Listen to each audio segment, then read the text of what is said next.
राधे राधे। जय जय श्री राधे। श्री हरिवंश राधा वल्लभ लाल की जय हो। सभी संतों हरि भक्तों की जय हो। पूज्य गुरुदेव महाराज की जय हो। श्री हरिवंश महाप्रभु की जय हो। भगवत गीता की जय हो। भगवान श्री कृष्ण की जय हो। जय श्री राधे। श्री हरिवंश बहुत बहुत स्वागत है आपका हमारे चैनल संत चरित्र में, जहाँ पे हम भगवत गीता के श्लोकों का श्रवण कर रहे हैं। तो आइए आज हम भगवत गीता से 2 श्लोकों का श्रवण करेंगे चैप्टर नंबर 2 से, और ये श्लोक है 69 और 70। कल तक हमने चैप्टर 2 के 68 श्लोक तक श्रवण कर लिए थे। जय श्री राधे। तो आइए 69 श्लोक का श्रवण करते हैं। या निशा सर्वभूतानां तस्यां जागृति संयमी, यस्यां जागृति भूतानि सा निशा पश्यतो मुनः। जय श्री राधे। भगवान श्री कृष्ण अर्जुन से कहते हैं, जो सब जीवों के लिए रात्रि है वह आत्म संयमी के जागने का समय है, और जो समस्त जीवों के जागने का समय है वह आत्मनिरीक्षक मुनि के लिए रात्रि है। जय श्री राधे। श्री हरिवंश।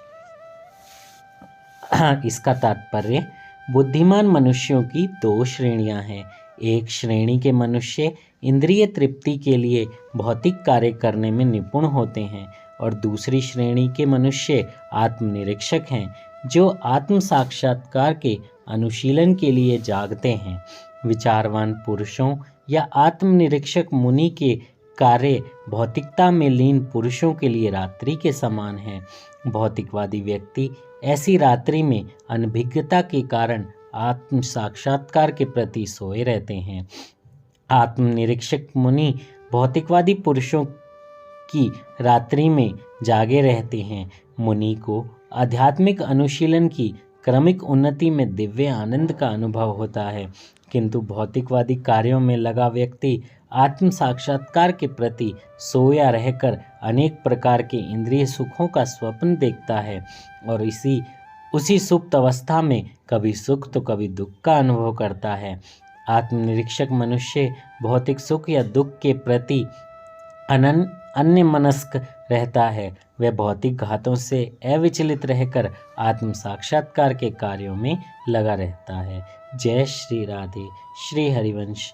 कितने अच्छे शब्दों में यहाँ पर बताया गया है कि जो आत्म संयमी व्यक्ति हैं उनके जागने का जो समय है और जो समस्त जीवों के जागने का समय है, यानी आम इंसान के लिए वो रात्रि है, लेकिन आत्म संयमी व्यक्ति यानी जो कृष्ण भावना अमृत में होगा उसके लिए हमेशा ही जागने का समय है। सुख और दुख के बातों से ऊपर उठ के वो हमेशा भगवान की सेवा में तत्पर लगा रहता है।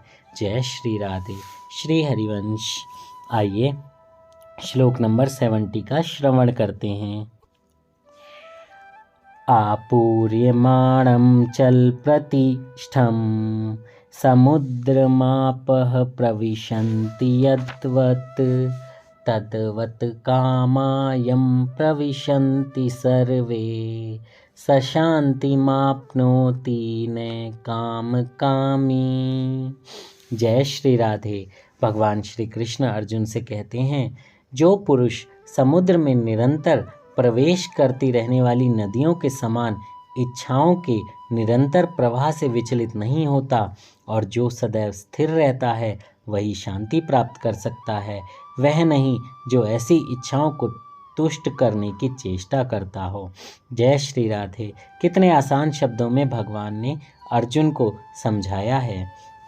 यद्यपि विशाल सागर में सदैव जल रहता है, किंतु वर्षा ऋतु में विशेषतया यह अधिकाधिक जल से भरता जाता है, तो भी सागर उतने ही स्तर पर स्थिर रहता है। वह ना तो विक्षुब्ध होता है, ना ही तट की सीमा का उल्लंघन करता है। यही स्थिति कृष्ण भावना भावित व्यक्ति की है। जब तक वह मनुष्य शरीर है, तब तक इंद्रिय तृप्ति के लिए शरीर की मांगें बनी रहेंगी, किंतु भक्त अपनी पूर्णता के कारण ऐसी इच्छाओं से विचलित नहीं होता है। कृष्ण भावना भावित व्यक्ति को किसी वस्तु की आवश्यकता नहीं होती, क्योंकि भगवान उसकी सारी आवश्यकताएं पूरी करते रहते हैं। अतः वह सागर के तुल्य होता है, अपने में सदैव पूर्ण।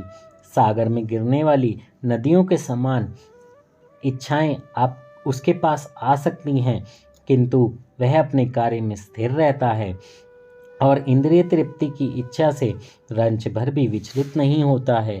कृष्ण भावना भावित व्यक्ति का यही प्रमाण है। इच्छाओं के होते हुए भी वह कभी इंद्रिय तृप्ति के लिए उन्मुख नहीं होता, क्योंकि वह भगवान की दिव्य प्रेम भक्ति में तुष्ट रहता है। अतः वह समुद्र की भांति स्थिर रहकर पूर्ण शांति का आनंद उठा सकता है। किंतु दूसरे लोग जो मुक्ति की सीमा तक इच्छाओं की पूर्ति करना चाहते हैं, फिर भौतिक सफलताओं का क्या कहना, उन्हें कभी भी शांति नहीं मिल पाती। कर्मी, मुमुक्ष तथा योगी सिद्धि के कामी हैं। ये सभी अपूर्ण इच्छाओं के कारण दुखी रहते हैं, किंतु कृष्ण भावना भावित पुरुष भगवत सेवा में सुखी रहता है और उसकी कोई इच्छा नहीं होती। वस्तुतः वह तो तथाकथित भवबंधन से मोक्ष की भी कामना नहीं करता है।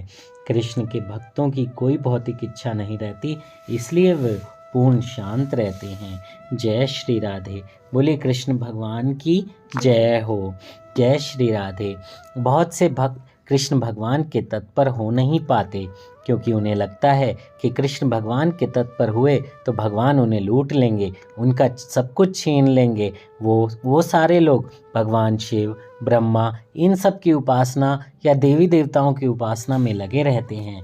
लेकिन आपको ये बात जानकर खुशी होगी कि अगर आप इन देवी देवताओं की भी स्तुति करते हैं तो भी ये आपको घुमा फिराकर कृष्ण की सेवा में ही ले जाएंगे। और अगर सच्ची भक्ति हुई तो आप कृष्ण की सेवा में वो आनंद प्राप्त करेंगे जो आपको किसी भी देवी देवता की सेवा में नहीं मिलेगा। लेकिन हमारा मन सिर्फ इच्छाओं में अटका रहता है, इसलिए हमें डर लगा रहता है। अपनी इच्छाओं को भूलकर अपने आप को भगवान कृष्ण को समर्पित करके देखिए, आपको आनंद मिलेगा और किसी भी चीज़ की इच्छा नहीं रह जाएगी। आनंद ही आनंद मिलेगा, और जब जीवन में आनंद आता है तो फिर सब कुछ ही बहुत अच्छा लगता है। जय श्री राधे। इससे आगे के श्लोकों का वर्णन हम कल सुनेंगे। जय श्री राधे। श्री हरिवंश। भगवान श्री कृष्ण के चरणों में दंडवत प्रणाम। अगर आपने चैनल को सब्सक्राइब नहीं किया है तो जल्दी से सब्सक्राइब कर दें, बेल आइकन दबा दें और शेयर भी करें। भगवत गीता के श्लोकों को आप भगवान को पढ़कर घर पे ज़रूर सुनाएं। अगर आपको संस्कृत नहीं आती है तो आप हमारे चैनल से वीडियो को प्ले करके भी सुना सकते हैं। जय श्री राधे। श्री हरिवंश।